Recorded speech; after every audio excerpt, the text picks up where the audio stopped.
Karine Mokonzi na Olga Kabelo ezali pasi basala likambo yo. Ndeko na biso Masola Jonas alobaki. Masola Jonas alobiki Olga Kabelo yende mutu asali nyonso a influence Karine Mokonzi pote ateka maputa na ye na Kabelo. Mais Jonas, Masolo ya Jonas andako tia numero ya Olga Kabelo pona kosalaka promo na ye. Nakanisa ayebi Olga Kabelo ata muke yango na tiaki promotion. Mais nakokamwa abimisa makambo ya boye. Makambo boye soke bimi na munoko ya batu mususu ezali bien, mais na masolo ya Jonas ezali likambo kokamwa pamba te Olga Kabelo azali muto ya futaka bempo na kata Belgique pour na commerce ya Kabelo. Donc Olga Kabelo azali lingo dote mazali femme d'affaires. Kabelo ezali musala penza oya sala kanango afutaka nango empo na kati ya Belgique, afutaka nango empo na kati ya Angola pamba te kuna azali na magasin na ye, azali na boutique, azali na maison, azali na loja. Mbote ba papa, ba mama, bandeko. Mbote barando na barandonete. Mbote batoyo balingaka rando na ba oyo balingaka rando te. Mbote ba jeune garçon na ba jeune fille. Mbote bana mike na ba bébé. Mbote ba Sainte Anuarite, Sainte Thérèse, Sainte Ingrid Kabongo.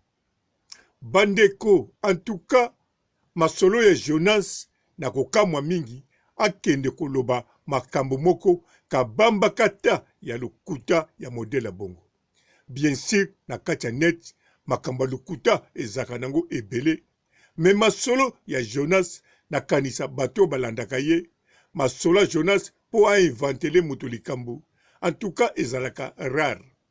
Mais akende ko inventer likambo munene bongo na Olga Kabelo oyo azali femme d'affaires. Ozo comprendre. Azali femme d'affaires asalaka boulot musala ya Kabelo comme profession na ye. Donc akende ke ba Inde pona kosomba Kabelo. Foko yeba ke kosala commerce ya Kabelo po kitaka nango na kati Angola ozala na magasin. En tout cas okoki kozala na fond ya mukete na se ya $50,000. Alors Olga Kabelo azali ngondo te lokola bandeko na biso mosusu. Neti ndeko na biso oya uta kobungisa mama. En tout cas na pesie mes sincères condoléances ndeko na ngai Mifi o basalaka na Pamela Shekola. Bandeko na biso wana bango bazali batu wa ndenge mosusu. Na lobite ke bazali ba commerçant mike, mais bazali par rapport ya Olga Kabelo baza différent. Bango bazali ya mike. Basalaka yango kaka pona kosala azana musala mususu oyo asalaka pe a vivre kanango. Mais Olga Kabelo oyo ezali profession na ye. Pe atekaka Kabelo bandeko na biso oyo wana atekaka neti mosaka. Yango boyokaka mingi na bengaka ye Mifi Mosaka. Alors Olga Kabelo tango atekaka Kabelo foko yeba bamboka oya kendeke. Bo yeba batu oya negosiaka na bango. Bo yeba ba quantité oya memaka. Ezali ba quantité ya mikete. Biloko oya tambulaka nango. Ndenga salaka commerce wana. Ezali compagnie mobimba. Ezali société. Engaja batu ebele. Azana ba travailleur. Olga Kabelo afutaka batu. Batu mususu babani na salaire ya $150 et komiti na salaire ya $1000. Alors Olga Kabelo na mboka nyoso afutaka mpo, mboka wana eyebi bisika afutaka batu wana. Po na Belgique azana modèle afutaka mpo, selo ndenga travaillaka na Belgique. Soka azana Angola afutaka mpo, selo ndenga travaillaka na kati kuna ya Angola. Pe ba salaire ezali, ça dépend ya mboka na mboka, pe modèle ezali. yango wana Olga Kabelo ndenge aza wana aponaki masolo ya Jonas pamba te masolo ya Jonas nakanisa bandeko nanga boyebi ke azali mutu moko asalaka mosala vraiment ya media kitoko pe awumeli na media ayebi yango pe kitoko nakanisa na bana mibali oyo balobaka na kati ya net oyo akolobaki masolo ya Jonas azali na se en tout cas nga papa robo na kondima ete mpo nga nayebi masolo ya Jonas azali likolo me kabamba kata ya likambo ayakoloba mpo na Olga Kabelo nalobi no ata bakosaka ata babongisaka ata babebisaka me oyo abambi Olga Kabelo pourquoi akoki ne kokosa likambo na likambo mosusu me oyo abombi on dirait abuki ye magasin pamba te modele aza kolobela yango bato ebele bakoya kondima yango bato ebele bakoya kokroire orke soki bato misatu kaka bandimi yango ezali neti atake magasin ya Olga Kabelo na vol oyo babengaka soki babengaka na bosani na kombo yango me kombo ekoyare moko donc ezali neti akoti na magasin na munduki aye koyiba parce que akoki kotiesa Olga Kabelo faillite ata mwa ndambu ya faillite donc mwa ndambu ya perte ya mbongo kaka na maloba oyo azoloba po bato bakokanisa yango réellement ya solo lokola Olga Kabelo azalaka na Karine Mokonzi mingi lokola pe Karine Mokonzi muto ya salela promotion ya mingi pepe muta banda na kanisa ba promotion eza Karine Mokonzi azali parmi bango pe Karine Mokonzi ye muta sala promotion makasi ya Olga Kabelo pe lelo bakangama neti bandeko yango wana tango mosusu ye lokola zolobela bongo bato ebele bakoki kokanisa yango ya solo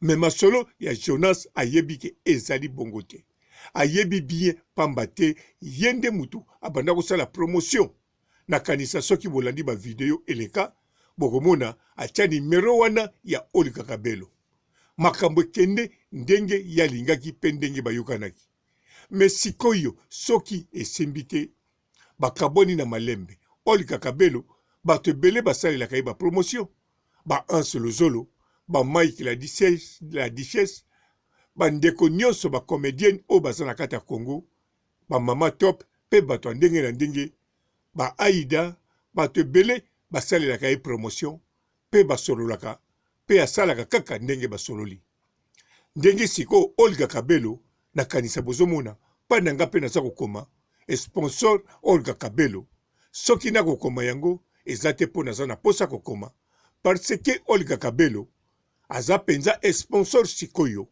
aza kosponsorize ngai pe ngai moko nakotaki na compte pe namonaki virement oyo asalaki na compte na nga virement moko ya kilo wana eza enveloppe te me wana eza virement ezoloba makaka na ba zero oyo elandi na nsima yango Olga Kabelo ntango aza kosala ba virement ntango aza kondima azala sponsor ya chaîne moko même mpo na 2 jours même mpo na 1 semaine to 1 mois en tout cas ayokanaka toujours malamu na moto wana yango Jonas masolo ya Jonas surtout nga na respectaka ye makasi napesaki vraiment valeur namonaka asalaka mosala moko kitoko pe apesa bato ebele posa meme ngai nasala bavideo mosusu ubie moko ubie mibale nakanisa moko nde aposta yango soki botali bien baseri makambo ya nani oyo eza korenie makasi ya ndeko na biso oyo ya joueur kombo mpe nakanisa kimi oyo abala na Lubumbashi oyo Karine Mokonzi akenda kosala na mariage ne kofilme oyo mama na ye abimaki na Ngola nakanisa soki bolandi kuna bavideo oyo elobaka kuna na makambo wana oyo mpenza eloba mingi esala ba hypothèse makasi ezala ya ngai bokoyoka ngai munazoloba ni Jonas azoloba ni mutu mosusu azoloba batia pe image te ngamu nasala video wana napesa Jonas pe atia alors soki nasala bongo parce que na banda kolande banda kala nayebi ke azali mutu akosakana te me na kamwe mutu lokola ye aya kosala erreur makasi boye ata alinga kokosa bato ata alinga kobalola information me aya kosala Olga Kabelo kuya boye on dirait mutu aye koyiba ye on dirait mutu aye kobuke magasin babengaka yango kutu ide ye siko cambriolage dengwana neta cambriolé. Bon, na ebité soki yango, mais na kanise yango. Donc on dirait asali yango. Ou bien comme on a atrako. On dirait auto sala atrako. Bon, na zoe bakaka deso na zo prosango bien. Mais on dirait auto yiba na magasin na munduki. Yango wana esali vraiment pasi. Surtout nga esalinga pasi. Natali capacité oyoyo Jonas asali la musala. Natali Olga Kabelo musala na indenga sokango sérieux. Nyonso azawana azako travailler. Azana batu. Oh basako travailler. Eza société munene reconnue. Poste pe ayebiye ndenga ko tindaka bilo. Donc mutu azana valeur na musala na ye ya modèle ndengwana. Oya ko traiter ye na publicité na mariage pota zombongo nini. Po ye abandi commerce lelote. Tout d'abord aza mwana ya commerçant. Na kati ya famille oya tikala commerçant ya munene eza ye. Oya bandi musala oyo ya mombongo ya commerce bandakala. Lelo azali femme d'affaires. En tout cas, mawa. Na soki si abandeko. Na mawa. Mawa vraiment mawa.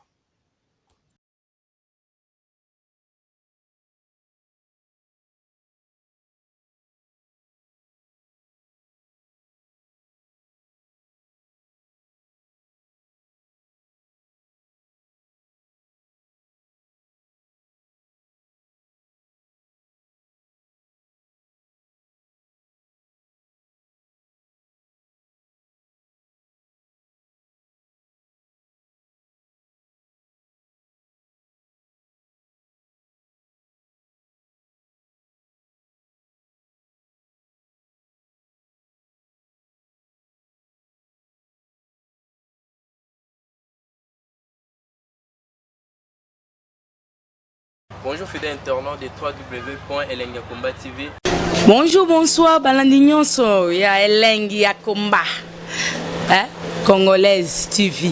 Bon, belé partout dans le monde, partout où vous êtes, partout où vous êtes, Elengi ya Komba TV vraiment. Bonjour, bonsoir, na abonné bafa nyonso ya Elengi ya Komba Congolais TV. Bonjour à mon boss, on a appelé ça vraiment un pandi. Bonjour à mon boss, JP Kiama. Je salue mon boss Balobi, boss de boss Babi, JP Kiama. Bonjour, na Elengi ya Komba Congolais TV vraiment. Maman la zana, chaîne de chaque kitoko, ya boss na JP Kiama, ta ay boss de boss ya ni a danger. Donc ba ça tolo la zaki. Ya boss na biso JP Kiama. Nzambe na ngai. Ba boss bazali Ba boss bazali. JP Kiama, le boss des boss. Napesi d'abord bonjour, te ba mbote belé na mo boss JP Kiama, wana na kozangisa ote. Donc na ko lekate sana na pesa mo boss JP Kiama, boss des boss. Bon, belé partout dans le monde, partout où vous êtes, partout où vous êtes, Elengi ya Komba TV vraiment. Bonjour, bonsoir, na abonné bafa nyonso ya Elengi ya Komba Congolais TV. Bonjour à mon boss, on a appelé ça vraiment un pandi. Bonjour à mon boss JP Kiama. Je salue mon boss Balobi, boss de boss Babi, JP Kiama. Bonjour, na Elengi ya Komba Congolais TV vraiment. Maman la zana, chaîne de chaque kitoko, ya boss na JP Kiama, ta ay boss de boss ya ni a danger. Donc ba ça tolo la zaki. Ya boss na biso JP Kiama. Nzambe na ngai. Ba boss bazali Ba boss bazali. JP Kiama, le boss des boss. Napesi d'abord bonjour, te ba mbote belé na mo boss JP Kiama, wana na kozangisa ote. Donc na ko lekate sana na pesa mo boss JP Kiama, boss des boss.